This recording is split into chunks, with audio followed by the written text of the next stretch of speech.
आंध्र प्रदेशातील श्रीकाकुलम जिल्ह्यातील कासीबुग्गा येथे शनिवारी व्यंकटेश्वर मंदिरात झालेल्या चेंगराचेंगरीत 9 जणांचा मृत्यू झाला व अनेक जण जखमी झाले. मृतांमध्ये 8 महिला आणि 1 अल्पवयीन मुलाचा समावेश आहे, अशी माहिती अधिकाऱ्यांनी दिली.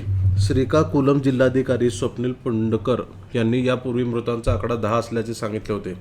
अधिकाऱ्यांनी सांगितले की व्यंकटेश्वर मंदिरात शनिवारी सुमारे 11:30 वाजता झालेल्या चेंगराचेंगरीत 12 वर्षीय मुलाचा व 8 महिलांचा मृत्यू झाला. जखमीपैकी एक व्यक्तीची प्रकृती गंभीर असून त्याच्यावर उपचार सुरू आहेत.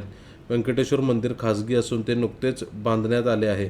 मात्र श्रीकाकुलम जिल्हा पोलीस अधीक्षक महेश्वर रेड्डी यांनी चेंगराचेंगरीतून ही दुर्घटना झाली नसल्याचा दावा केला. ते म्हणाले की मंदिराच्या पायथ्याजवळील लोखंडी रेलिंग कोसळल्यामुळे भक्तांमध्ये घबराट पसरली. त्यातील काही जण खाली पडले. त्यांच्या अंगावर काही लोक पडले. त्यातून 9 जणांचा मृत्यू झाला. काही जण जखमी झाले. रेड्डी म्हणाले की व्यंकटेश्वर मंदिराच्या व्यवस्थापनाने केलेल्या दुर्लक्षामुळे ही घटना घडली.